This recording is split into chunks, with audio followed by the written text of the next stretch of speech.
surprise here. Cloud9 are banning out the Galio. Reaper has definitely been one to take a really early attack to these champion selects. And it wasn't just an okay performance on Galio with that Galio from Fly. He did a fantastic job on the champion. 100% kill participation, 0 deaths. Turtle was able to claim the same scoreline for himself. So both of these guys on FlyQuest, hell of a performance yesterday. Going into Champion Select today, it's the Galio, it's the Cassiopeia banned out by Cloud9, Zoe and Sejuani banned out by FlyQuest. Cloud9 really paying a lot of respect to that mid lane. Yeah, definitely targeting Fly here. Now, the thing with Fly is it's difficult because yesterday, I feel like they overlooked the overall composition that FlyQuest are putting together, and they went for the target bans. You know, the Taliyah, he's very well known, for these types of champions, and so they target banned him there, but ended up losing in that case. Now the Taliyah is open for Fly, even though they did also add in quite a few others here. Azir on the table as well, still one of the most popular on this patch. That's always one of those tricky lines you have to walk when you're deciding what you want to focus on during Champion Select. You've only got so many bans. I mean, you can talk about, oh, this draft didn't go the way I expected it to, or what were they thinking with this one, but you've only got 3 bans to do, and if you have to pick between stopping the comp or stopping the individual player, that's a hard choice to make sometimes, and the comp for Cloud9 is going to start off with that Azir. Yep, no surprise here. Jensen definitely going to be happy to have this champion. One of the best scaling right now, huge backline threat.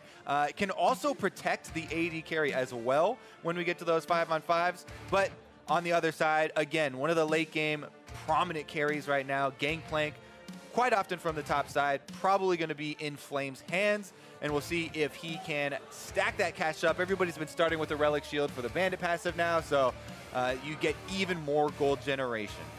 Shout out to Jat and his stats again, showing that Gangplank is the most, what was the word, the winningest champion in the top lane, or in all lanes so far in the North American LCS this split. Ezreal, the second lock-in for FlyQuest. You saw him hovering around the Nidalee there for a second. The crowd got a little bit hyped up, but they are going to go towards the Ezreal. Couple different Kleptomancy users here. Cloud9 now having the chance to respond to this one, knowing what the enemy top laner and AD carry will be.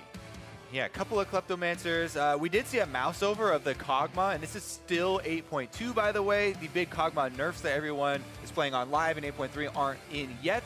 So that's definitely a viable option. And if we're talking about protecting the AD carry and those late game damage threats, that would be there.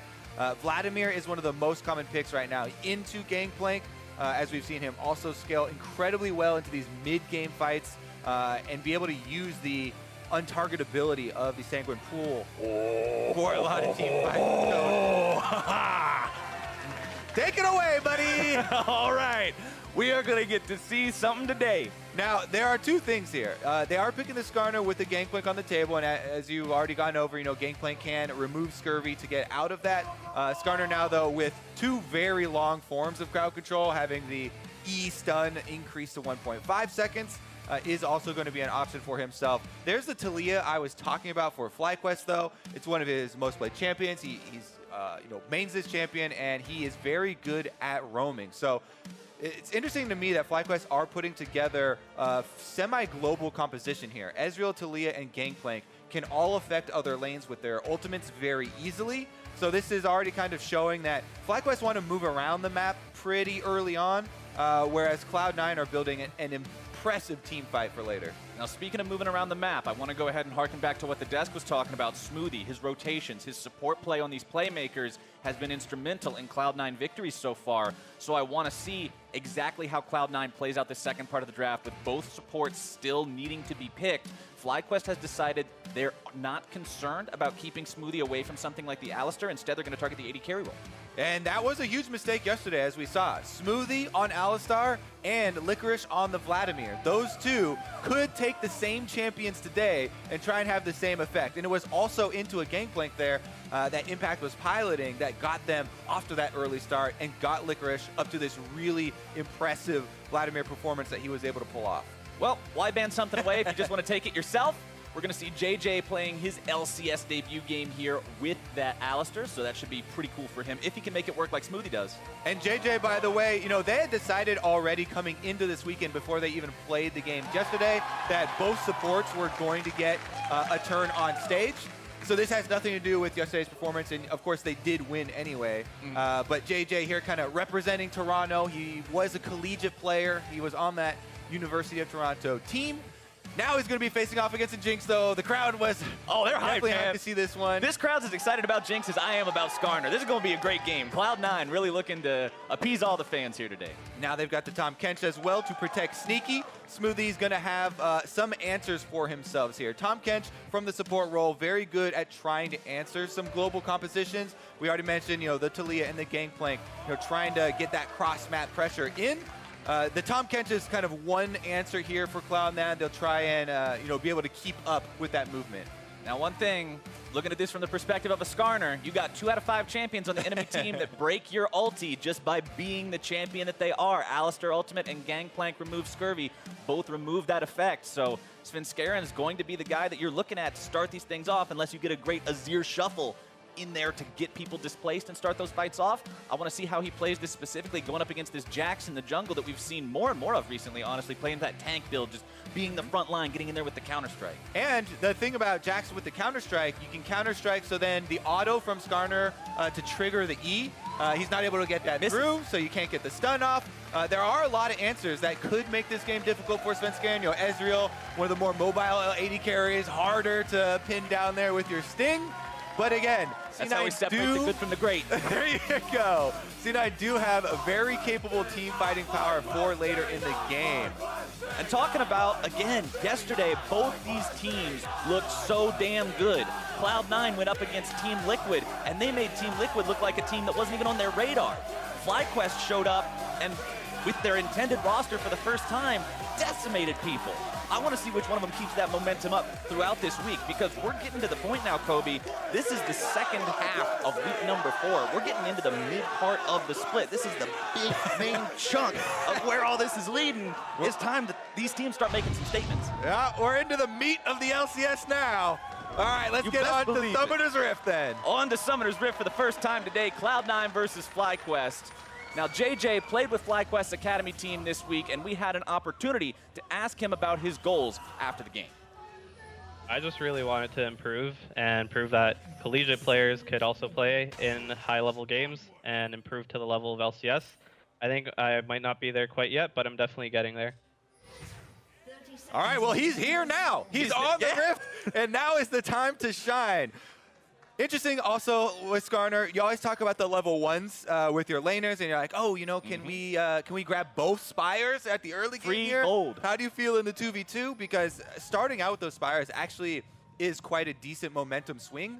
You don't have to give away your position by then taking it later on. It helps out tremendously with grabbing the Scuttle. And one thing I want to mention, because a lot of people ask me, but what do the Spires do, haha? The Spires are actually one of the most critical parts of the entire champion. You get an incredible move speed boost, blue buff level mana regeneration, and so much attack speed, it'll make your head spin when you're in one of these Spires. So having those under control, imperative for Svenskeren being able to do what he wants to do in this champion early. What is it that Skarner loves so much about Crystal Spires and Captain Flowers? Well, I mean, he came from the Dominion map, where there was all kinds of those things. Well, wait, that was in the retcon lore. It's fast. It's fun. It's Dominion. Now available in 4 spots on Summoner's Rift around the buff. There's 6 spots, sir. We got them in the river, too. They have both been collected. As you can see, bottom side there, FlyQuest were able to start out with the collection on the bottom river Spire. And they also have had both junglers start on the bottom side. So we'll see if they are able to affect that top side. We did have that explosive matchup earlier. Now, one thing you also want to keep your eye on with these Spires, even though they don't give that global vision specifically, like depending on when they're going to be captured, you can tell when your opponent captures it by paying close attention to the mini-map. So you've got to be very mindful when you decide to capture those, because it will give your position away if your opponent is tracking that properly. So I'm going to be keeping an eye on that as this game goes on. But Svenskeren will be able to farm up very, very quickly on this champion. We saw him take... Well, it wasn't him specifically that took it, I believe. No, wait. Yes, it was. It was Svenskeren that was able to take the level 4 Drake in one of the games yesterday. So that option could always be on the table as Anda goes for that Scuttle Crab. Likely not going to see anything too crazy just yet. Gangplank and Vladimir farming it up. Azir and Taliyah, same thing. This is actually a very similar route to what Anda did yesterday versus Skarner as well. Takes the Scuttle, takes the Spire.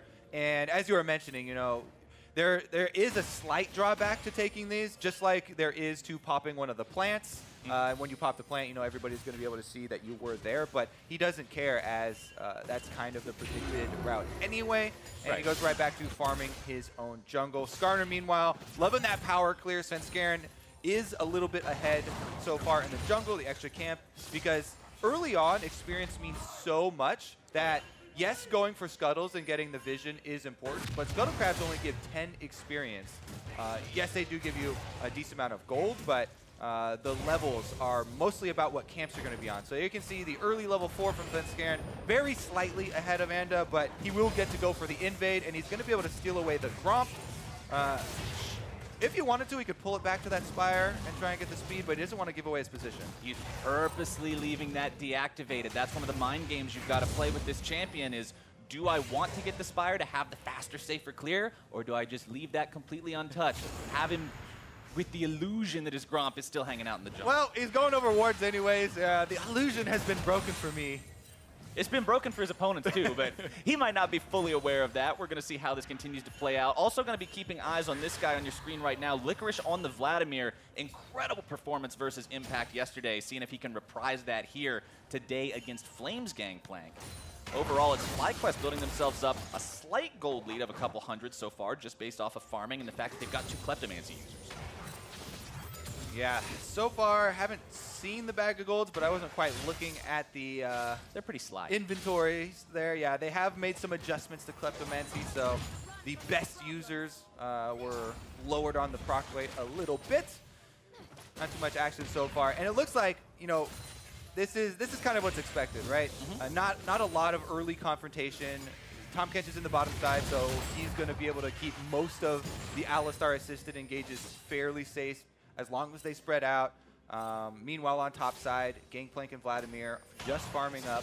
But the mid lane looks like that would be the one if they wanted to get any sort of early vision down, because Fly's taking a lot of damage in these trades with Jensen, and he has run out of potions, so he's gone way back there to get the recall off. Once he does go back, of course, he is level 5 right now, so it'll only be a short time once he returns to lane before that ultimate becomes available. And you touched on it in Champion Select. The global potential of FlyQuest composition in this game means once all these guys hit level 6, once you've got the Gangplank ulti and the Taliyah ulti and the Ezreal ulti, I want to see some kind of a play come out of it. Definitely could be in the works. As of right now, everything kind of going according to Cloud9 plan, I think.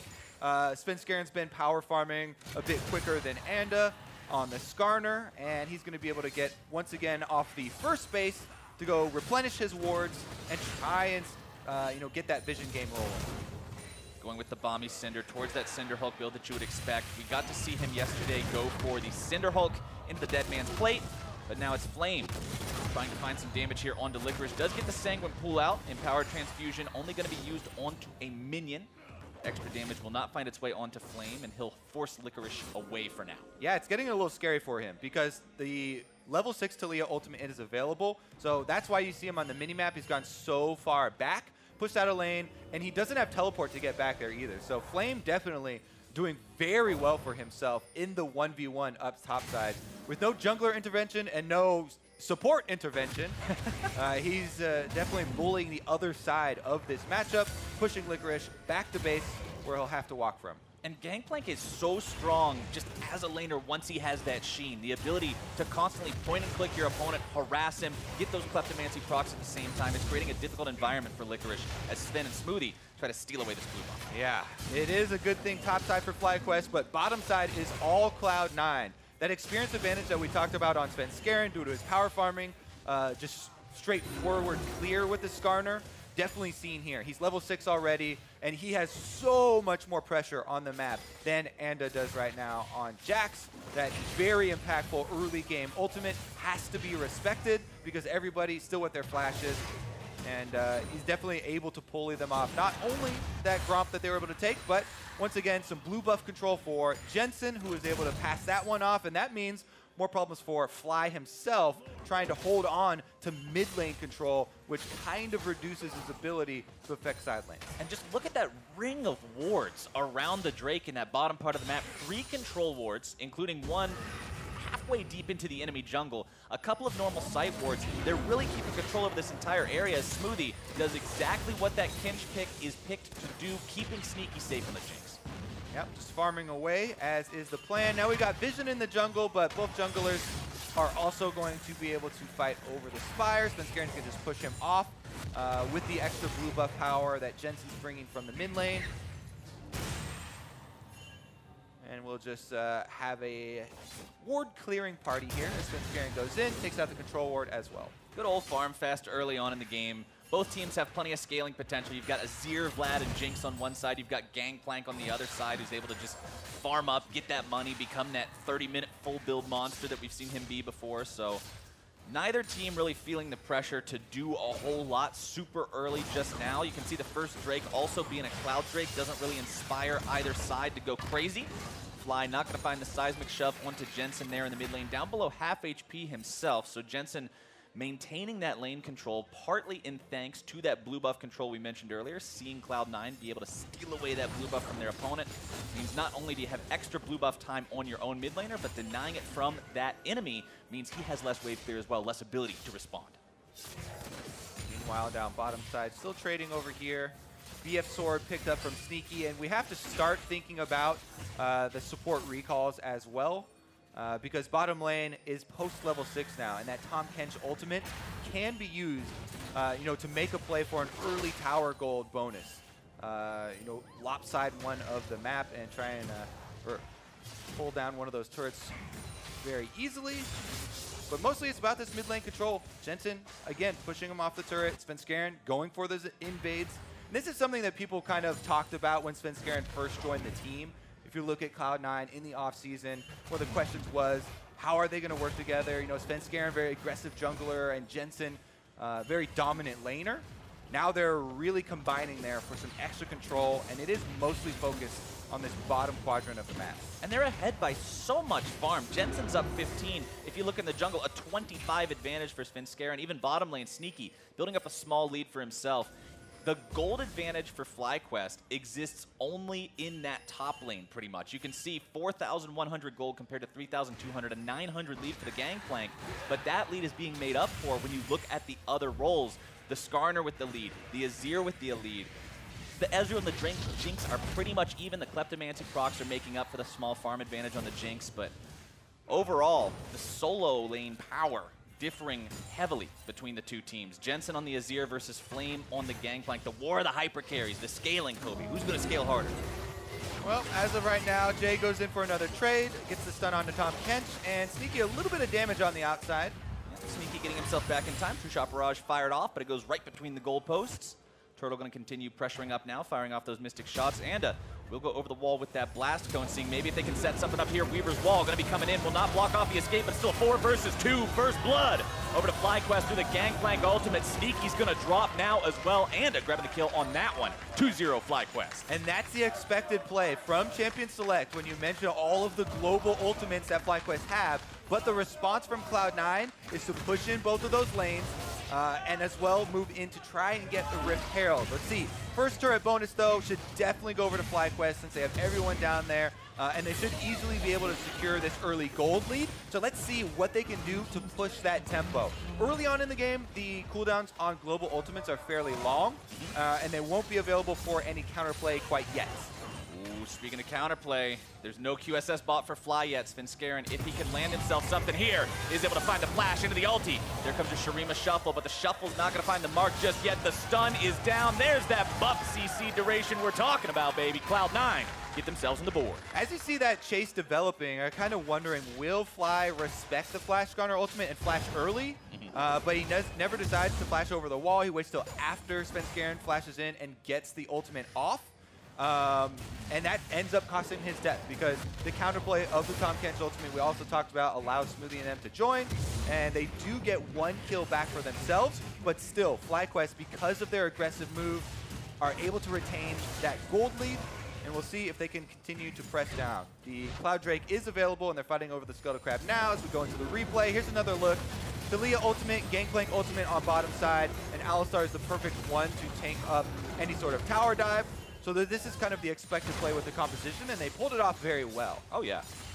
But then mid lane, Svenskeren with the Skarner's Revenge. Let me hear your Skarner replay here, Captain Flowers. I mean, it's pretty simple, Kobe. He flashes at him, and then he held his cursor over him, and he hit R. Would you say Fly felt the sting? He definitely felt the sting. He also felt the burn and the power of the soldiers of Shurima there, because the kill did go over to Jensen, and that's where Cloud9 That's where you want it, yeah. Most definitely. He's almost to that level 11 as well for the Azir. Nashor's Tooth is completed, so he's starting to get that scaling DPS in. And that's what I mentioned earlier, right? Because of the nature of these games, because of how things feel very slow in the meta right now, as a Skarner, you don't feel pressured to build cooldown items, to build something that's going to be more for skirmishes and scrappy fights. You can go for this pure tank, like late-game meatball build, because your ultimate doesn't need to be on a shorter cooldown. So Svenskeren, he knows he can make that play. He's just getting pure tankiness now, and Shelly's summoned into the mid lane to knock that turret down, even that count up between the teams. All right, Cloud9 starting to open up the map, and very importantly, they've pushed the mid lane back here from FlyQuest. This is often referred to as mid lane priority. You know, Jensen, you can see on the map, Azir can raise that turret after they just killed it, and then they would force FlyQuest to lose out on some CS, but they're just going to go for a fight here, it looks like. Jay is going to not push them off. There's no jungler there. All right, Svenskeren with the smite secure onto that Drake. We saw some Ezreal objective steals yesterday, yeah. but we're not going to see any so far today. Yeah, Endo was up there clearing wards, and the Flame Choppers did go down. Good move there by Sneaky. He kind of cuts off the path that Endo would try and take if they wanted to get, Jay to headbutt off Svenskeren and maybe try and get one of those sneaky steals in. But not able to do it with Ezreal or with the jungler. So that is going to be Cloud9 with the Cloud Drake. Everybody's attention seems to be turning towards this top side now. You can see Skarner hovering around this top side of the jungle. Multiple members of FlyQuest also deciding to hang around in case Licorice got any funny ideas. Flame gets himself back. He'll be moving towards the bottom lane. Licorice going to reassign himself to that area of the map as well very soon. Whew. As Sneaky pushes up, and JayJ just a little bit too late.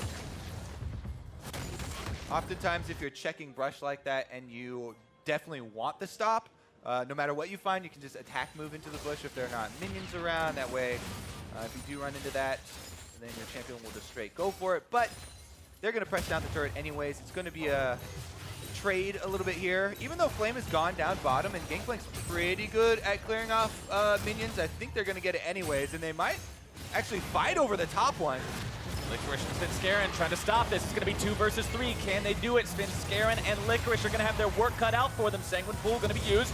Onda backing himself away. Licorice still going to be staying alive. Nice CC coming out from Svenskeren here. Weaver's wall comes through. Not going to find the cutoff immediately. Jensen's able to stop him, but Turtle still grabbing the kill onto Svenskeren. Licorice now looking to make his escape. Fly has got to be careful here. Doesn't want to walk into too many soldiers. Popping the heel, trying to catch up. Threaded volley. Can't quite hit the mark. Jensen and Licorice both get away, but Svenskeren can't say the same. Yeah, Cloud9 really wanted to defend that and stall it a bit, but they end up giving over an extra kill. Almost 2. Very nice escape there from Licorice, getting down to the Scuttle Crab after using that cone.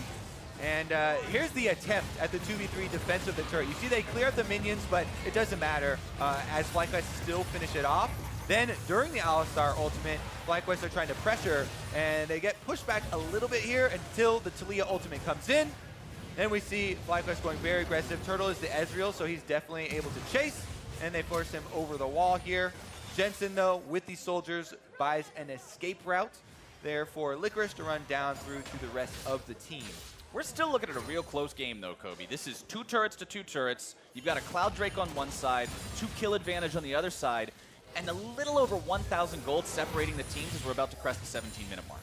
So I'm not seeing either side really start to run away with this game just yet. Both teams seem to be sort of making plays and responding to each other pretty well. So you've just got to wonder what becomes the breaking point. Breaking point is going to be the next big global play. Gangplank ultimate is available. Ooh, hourglass, or stopwatch, I should say. Going to buy a little bit of extra time for Svenskeren there. Escaping the CC chain from JayJ. But now that's down. You only get 1. I mean, that's part of the metagame right now, though. Keeping track of all the stopwatches on the enemy team. There aren't as many, populating this frequently. But we still do have a couple left. You know, Alistar, definitely some support plays that JayJ could attempt as far as the initiations go. and they didn't use the Gangplank ultimate there, so they weren't fully baited and they weren't fully committing to any sort of all-in there in the attempt. Both teleports as well for the top laners. They could join if one of those skirmishes does result in an all-in. So I want to go ahead and check in real quick, since we are talking about what is the breaking point for this game. When are we going to see something truly start to take off? Because items are coming online for a lot of these guys. Infinity Edge for the Jinx. You've got your Iceborne Gauntlet and Mana Moon combination for the Ezreal. Hextech GLP for Taliyah. Nashor's Tooth for Azir. Cinderhulk on both junglers. As now in the bottom lane, it's Licorice under pressure. Looking to maybe make an outplay here, but it's going to be very difficult. The rotation from Fly is enough to make sure they've got the kill, as Flame will make his way out. Again, if you're looking at the proactive plays, it's in the hands of FlyQuest, and they're able to pull the trigger here. Fly on the Taliyah, one of his main champions, able to get off the pincer movement here onto Licorice. They pick off one of the split pushers. It's only a kill, though. They aren't able to get objectives after it. Here's a replay, and a lot of this game is going to depend on how this 1v1 does turn. Licorice, this time around, is going to have to fight a 2v1, and that's not even going to be close. Nope, not today. Speaking of split pushers, though, that Jax is working on a Trinity. This is not pure tank Jax. Yeah, we actually do see a substantial amount of competitive junglers going Trinity for second on the Jax now, and I really do feel like if you don't have at least a Sheen item, it feels pretty bad to play that Jax. Like, full tank Jax is viable if your team is very behind or if you don't really have a main tank, but without the Trinity Force, you don't really apply the threat as a champion that you need to operate later in the game. So definitely support at least one offensive item pickup as far as Jax junglers go, and Anda now also just dinging level 11, so he's got 2 levels in that ultimate for the extra empowered autos that he's going to be able to get. But Cloud9 right now kind of setting into motion the next play. They're moving up, trying to take control of the top quadrant. That is the last outer turret, and the outer turrets are the easiest kind of standing gold early on in the game for people to try and converge on. You can see all of their vision is being used up on this side.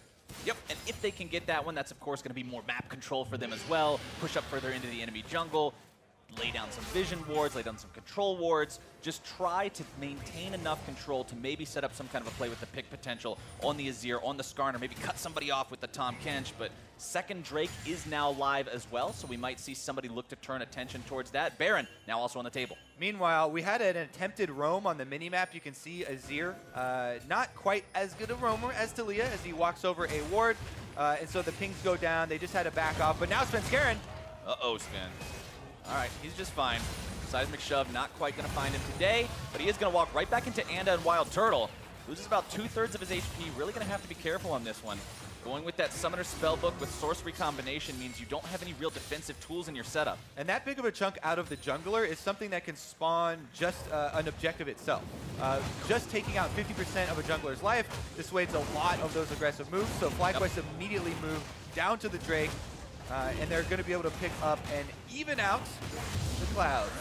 And of course, he did have one defensive tool in the stopwatch, but because that was used earlier, it becomes that much scarier. You can't really take those kinds of risks. Good on FlyQuest to make the call, grab themselves that Drake. Now they're trying to get back up top to defend this. Sneaky's going to get a couple autos off. He does have Smoothie, you can see, waiting behind him in case there's any sort of global attempt to pick them and push them off. All right, Sneaky forced back for now. Mentioned the Infinity Edge being completed on the Jinx, working on that seal item, but Licorice again finding himself in an unfavorable 1 versus 1. Flame trying to finish him off, goes forward with the flash away from Licorice as well. Flame still looking to chase this one down. Empowered Transfusion going to be coming up in just a moment here. Flame going to be stopped by the watch. Can't quite find the damage just yet, but he will cut him down underneath the turret. And meanwhile, topside! Topside, it's going to be a big old brawl as Jensen is immediately killed. Svenskeren likely going to be taken down next, but the gobble up from the Kench to get him away to safety, flashing over the wall so he can keep his ally alive as well. FlyQuest find themselves 2 across the map and immediately turn attention to Baron. Sneaky's Jinx is alive. Svenskeren still alive as well. Doesn't have a smite available. JayJ looking to go in. Smoothie again going to be saving that jungler. Sneaky trying to run as much interference as he can. Flame still looking to go in further though. Can they find the kill? On this AD carry, the gat to the back, and Flame's got the kill. Svenskeren with the flash away as JayJ continues looking to chase this one down. Smoothie with the 3rd Devour on Svenskeren over the course of this extended fight to save him. The flank from Fly still trying to make this happen. FlyQuest will not find the Baron, but the victory in this fight and the tempo in this game is theirs. Flame is making his mark on this game in the same matchup that we saw yesterday.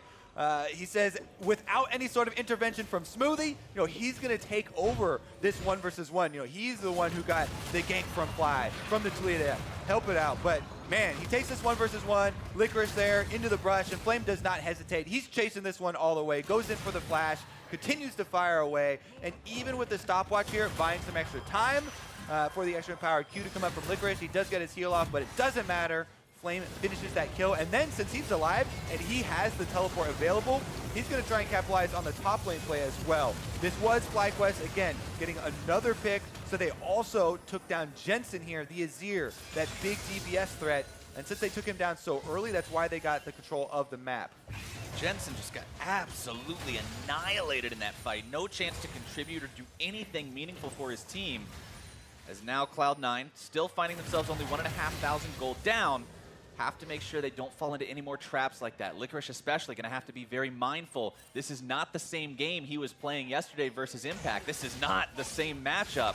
He's not in the same kind of a spot where he can just do as he pleases in that 1 versus 1. Got to pay respects to Flame here. 3-0 and 2 on the Gangplank. Ball of Malmortius, Trinity Force, Mercury Threads. Force to be reckoned with. Yeah, Flame building a bunch of magic resist for this 1 versus 1. Has gotten that extra assistance, and he is definitely in control of the side lane. So this completely changes the way the game is played here. FlyQuest are the ones making another move. Svenskeren, the one who's the target yet again. Turtle maintaining distance, but also applying the damage. The flank from Licorice could be coming in to turn this fight, though. But Flame is here. He's roamed up from the bottom side, just walked over, even without teleport, and he's going to be enough of a threat. Full 5 versus 5 fight potential. Weaver's Wall used to cut off Cloud9 from reinforcing their own turret, and that is the final outer turret falling on the side of Cloud9. 3-3 in that turret count. Gangplank ulti comes down. True Shot Barrage coming out. Seismic Shove will not find the mark yet again. Smoothie with those saves. Clutch. Time and time again. All right, FlyQuest now do have control of the map once again. They can try and clear out the vision. Flame immediately going bottom side again to apply the pressure, and he cannot be 1v1'd by anyone on the C9 squad. It would have to be a Tahm Kench bringing extra people if they wanted to try and go for him, and in that case, FlyQuest, with the control they have topside, would be able to try and pressure on Baron. So that's why FlyQuest seem like they have so much control right now, because they're holding that extra trump card. And it's just such a big thing. You mentioned it earlier. This game is going to be swung one way or the other pretty heavily based on that 1 versus 1, based on who has the momentum and the tempo in that. And so far, everything's coming up Flame, man. This guy is frightening on this Gangplank. The CS is even between the two. I've got to applaud Licorice for, despite the fact that things have looked a little bit rough for him this game, 0-2-0, his farm has been kept up immaculately. He's still very relevant thanks to the farm. If you look at what's going on in the mid lane, Jensen with an 80 CS lead over his opponent, showcasing he knows how to get that economy maximized there as well. Yeah, we still haven't seen Cloud9 flex the strongest part of their team composition. They haven't been able to get a front-to-back 5v5, but Sven now is fighting on the Spire. All right, now he's hiding in the pit. Now he's running away. I'm not a dragon. Nope, just a big old Scorpion. Skritter's out, water walking, celerity, boots. He's got everything he needs to get away fast. Also had the flash available if he had to go over that wall in the Drake pit. But the next Drake, Kobe, that's the Infernal Drake. That's the fight over me Drake. That's the one that we're going to get to see some team fights for. That definitely is one of the big draws on the map. And I want to see how FlyQuest play this, because again, Cloud9 would like a more standard team fight where they get to use Jinx and Azir, free firing from a backline with the zoning of a Vladimir. Even though Licorice in the 1v1 can get pushed around a little bit by Flame, in a 5v5 team fight still gets off a lot of AoE. So see if FlyQuest can utilize the side lane pressure first. And it looks like they've got Anda just starting it up with Fly and the rest of them running kind of intervention here, where Cloud9 are threatening Baron in response. Cloud9 saying, all right, you want to go for the Infernal? That's fine. We're going to go for something bigger. We're going to scare you into thinking Spire. We are. Bigger Spire. All right, 15 gold. But actually, it's only like 7 gold per person because there's a bunch of them on the Spire. Let's see how the fight goes down here. Anda did successfully solo that Infernal Drake. Very easy with the completed Trinity Force. Flame threatening some damage here, maybe. Nope, nice shot from Sneaky, sniping that barrel down. Yeah, and just for good measure, Smoothie also devouring. You can't take any chances with those Gangplank barrels. No. We're getting into the stage of the game where Flame can take out 50% of backline health if he's able to get a good chain. And Sneaky, definitely wary of that. Plus, we're starting to get crit on Flame now as well. With Phantom Dancer completed, that means you've essentially got a 1 in 3 chance for that barrel to be a big barrel. Fly in some trouble, having to flash away, but Sven goes after him. He's got the pull. There's no QSS, and that's exactly what Cloud9 needed. Tahm Kench there, Smoothie able to be the point man once again for Cloud9. They find the pick on the mobile mid laner of Fly, and they're going to run straight up that mid lane now. FlyQuest struggling to respond to this in time, it seems. The Gangplank ultimate going to be used to deter the Cloud9 push, but now with that global ulti down, Cloud9 will summon themselves an Azir turret on the tier 2 mid and move towards Baron. That could buy some more screen time here for the Baron bait. They're going to be able to take the Spire and push it down. Shield goes up. Gangplank teleport coming in. Fly wants to fight it. Who needs a bait when you can go for the real thing? Baron already down to 1/3 HP. Cloud9 are burning this, but FlyQuest will not take that lying down. Turtle going to be found there in the back line. Licorice looking to finish him off. JayJ with the stopwatch, keeping himself alive, distracting the rest of C9, but he's already fallen. Turtle is too low to do much more in the fight. The flash away from the Super Mega Death Rocket as FlyQuest now has to somehow find a way to stop this, or Cloud9 will have a huge win here. Flame off to the side, looking to make those barrels happen. Not quite finding it. Sidestepping the zap, just buying time, trying to get Cloud9 distracted. Baron down to 2,500 HP. Svenskeren going to be taken low. Seismic shove not finding anything just yet. Fly trying to keep them away. Flame looking for the barrels. The turret self-destructs.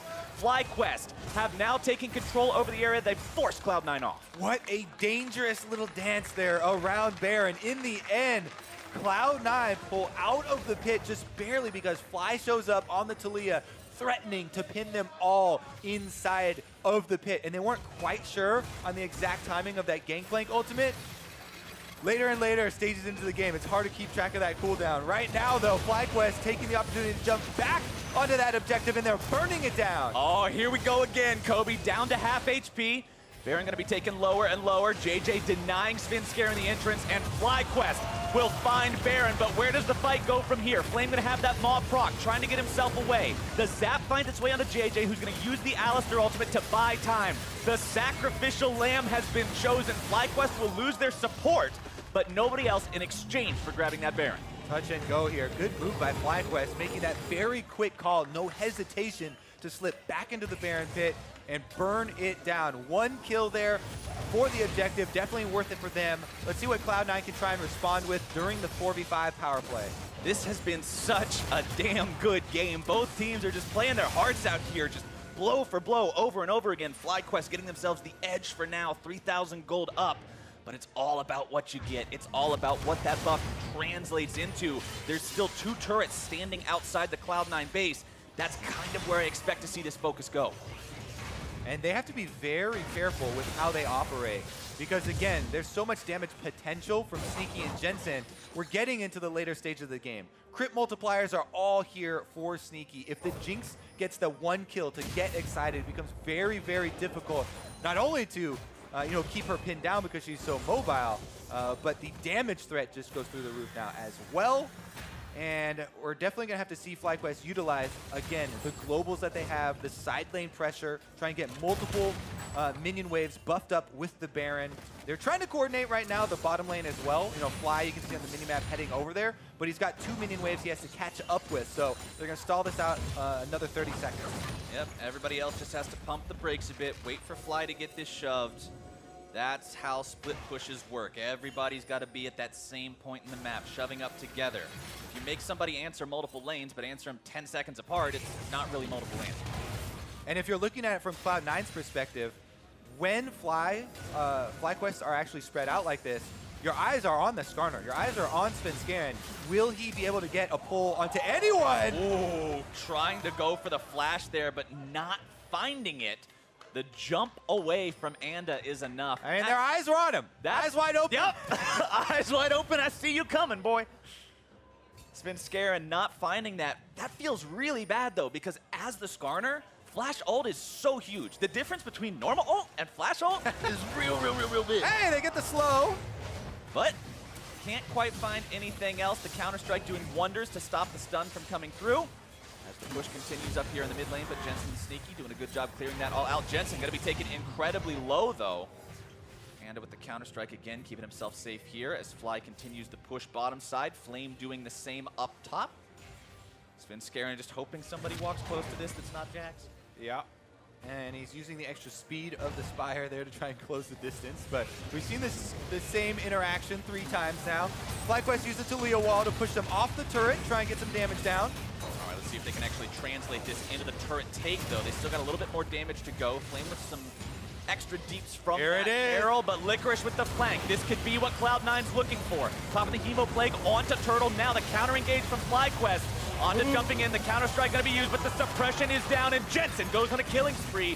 FlyQuest's efforts are in vain. JayJ's going to be kept alive by the heal from WildTurtle, but Cloud9 win the fight. We have to be so careful, again, when they are collapsing like this. What a good call from Cloud9. They know that they want to force this 5-on-5 hard so they can actually try and make use of the extra damage. Licorice with the good flank does get enough threat onto the back line, while actually not overcommitting. He backs out during the second half of his Sanguine Pool, and they're able to retreat to the Azir turret, utilizing Skarner ultimate to ensure they get 1 kill and defend the Baron. There it is, Licorice. He goes straight for the back line, gets his Hemo Plague. #1 target was WildTurtle, forces him back there. Meanwhile, Svenskeren just ults the front line. That's what you want to do, grab 1 secure kill for yourself, because Jensen was already able to raise his Azir turrets and get them some defense to work around. It was Fly's heal, not WildTurtle's. Either way, they kept that support alive, which was the bottom line for this team, as now Cloud9 turns attention back towards the Drake. It will be Cloud Drake #3 for the game, #2 for the team, and that's the last elemental we'll see this time around, Kobe. Elder Drake now, another big neutral buff coming up 6 minutes from now. Yeah, that scaling team fight starting to take shape here for Cloud9. And it's very, very scary if you are FlyQuest, seeing this juggernaut headed down, mid and bottom being pushed right now. They're going to transfer over to the secondary turret, and Cloud9 going to try and force this one down. Flame gets himself slowed down. Skarner constantly on the front line, always looking for the opportunity to make some sort of a pull happen. But Cloud9 happy to just take the turret instead. They are the ones, again, leading in turret count when it was their opponents who got the Baron buff. FlyQuest didn't get any turrets from that. Very strong defense from Cloud9 due to the 5v5 they were able to force in mid lane. FlyQuest tried to, remember, they were the ones who grouped up, utilizing that Taliyah wall in that attempt to zone C9 off the turret that still stands. Baron respawning 90 seconds from now. That's clearly going to be the point of contention between these two teams. Fly would get those lanes pushed out, seeing what they can do in terms of controlling the map enough to maybe get the chance to just rush down another Baron like they did the first time, but Cloud9 will be ready for that. They need to make sure they're approaching this carefully from the perspective of both sides, quite honestly. Like, one big mistake from either team here could spell the end of the game, both directly or indirectly. And so far, Cloud9 has had solid team fighting. Licorice's flanks have worked, at least in the last fight, it worked out very well. Previously, wasn't quite able to find it, but now on that 5-item Vlad, even if he wasn't winning the split push, even if things looked pretty bad earlier, he's still real scary. It's an interesting conversation that we've had before, too, as far as 5 items versus 6 items. People count boots when they're talking about full builds being 6 items, but for some reason, when they're looking at them, right now, they're like, 4. 4 item Vlad. I actually had to go through that in my brain before I said that sentence. I was like, I don't know if I should call him 4 item or 5 item. But I know that if he had one more, I would call it 6. So I'm just going to do 6 minus 1. I graduated first grade. That's 5. That's some quick math there, Captain Yeah, we got Flowers. some quick math. There we go. For stun, Svenskeren going to be the one who ends up getting the enemy jungler killed. Jensen with the soldiers for reinforcements. Sven is taken low, but he's not out of the picture just yet. Licorice thinking maybe he can make this fight go on a little bit longer. JayJ taken very, very low. And that is going to be a huge amount of control for Cloud9. Baron has arrived. Perfect timing for them, but Licorice takes a lot of heat. Ooh, that last mystic shot from Ezreal just barely not going to get him. There's Licorice walking away. The Weaver's Wall comes out onto Baron. Cloud9 starting it up. Yeah, they're trying to get a little vision there now. Flame is going to have to be the hero here for FlyQuest. Big AoE comes down. That Baron is already gone. Svenskeren with the smite secure. FlyQuest trying to find something here. Svenskeren going to be taken low. JayJ in the middle of the fight trying to keep himself alive. Licorice, again, no chemo plague.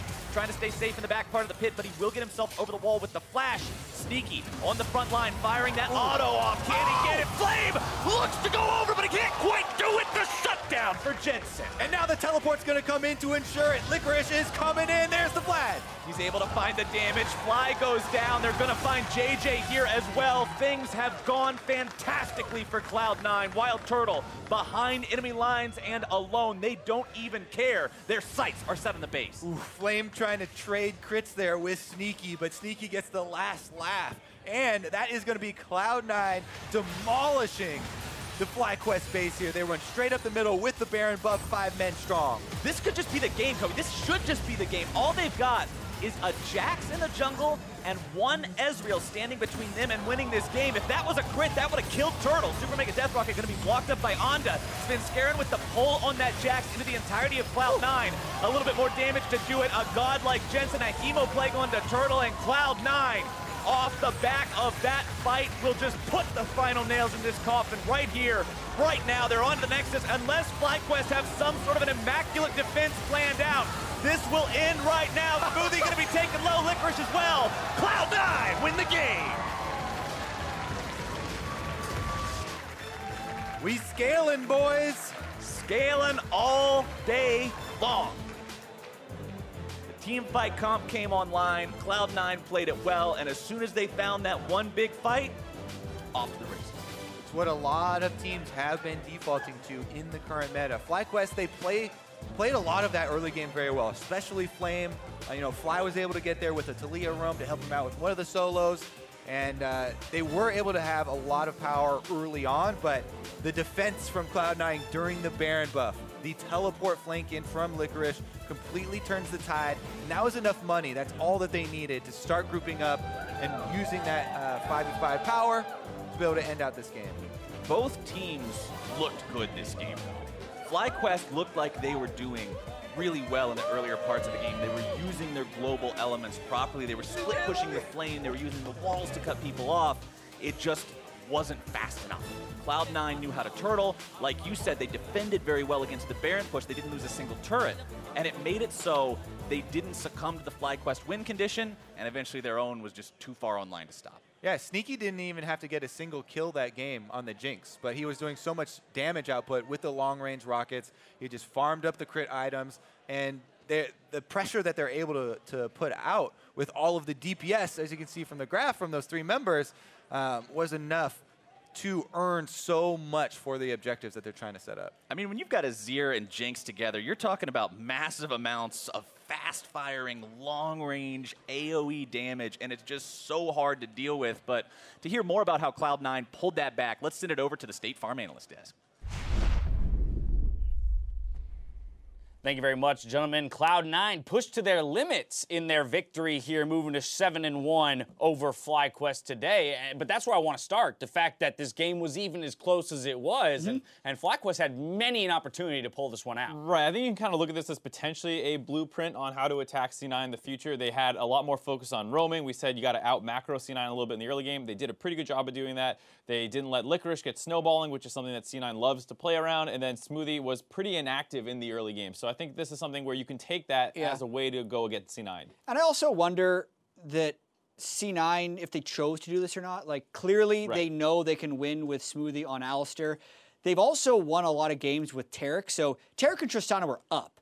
And they decided to go with Jinx Tahm Kench, which is a slower, later game style. The Tahm Kench can be clutch in teamfights to save the Jinx. But if you were Taric, the whole teleports in with Skarner zooming in and Vladimir flanking, like that's an easier to execute team comp that I thought C9 would go for. But absolutely, when we had our win conditions before the day of like get Smoothie on a playmaker, Tahm Kench not necessarily a playmaker, and FlyQuest then also went to neutralizing Smoothie in that bottom lane. Yeah, absolutely. So they start off with this combo, they get the wave pushed in. A couple seconds later, Onda, Fly, JayJ, everyone collapses, the GP ult on top of it, everything executed on killing this bot lane. Yeah, a really beautiful sequence of plays there by FlyQuest to get them low with the first headbutt pulverize, and having played very passive in lane up until that point, almost minimizing risk, but then converting with the double kill and the turret kill afterwards was really nice. I think more importantly, too, what that replay shows is how much attention was therefore given to the bot lane, and how, Jad, as you called out, the importance of roaming for Smoothie and helping C9 get ahead. He couldn't leave this lane. And he was in this matchup yesterday, Vlad versus GP.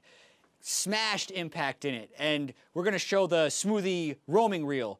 It doesn't exist this game because he never helped him out. So you can see Smoothie 29 CS up at 15 versus 14 this game, and then it actually neutralized even more because he never got that big lead on the Gangplank, who also built a little bit of MR. But I don't even necessarily think this is that much Licorice. I do have to shout out Flame a bit. It's mostly the roaming. Like the fact that he didn't have a support ganking his lane. If you just look at C9's games, even then, sometimes it's Jensen taking TP and showing up on the Zillion. They've consistently all season long played around Licorice. This is one of the few times where he almost got no help the entire game. Jensen had a great game on Azir, pushed in up 50 CS because Fly's running around the map to try and get side lane advantages, which he did a great job of doing. But it does seem like you can potentially attack him this way until team fights break out. Yeah, and Cloud9, to be fair, had Gathering Storm on Jinx and Azir, and they had the Tahm Kench to eat them, and they had a better frontline tank jungler in the Skarner to be able to pull in an enemy tank when necessary. So they had solid win conditions in the game, and you can kind of see it come to fruition when the game is pretty close here.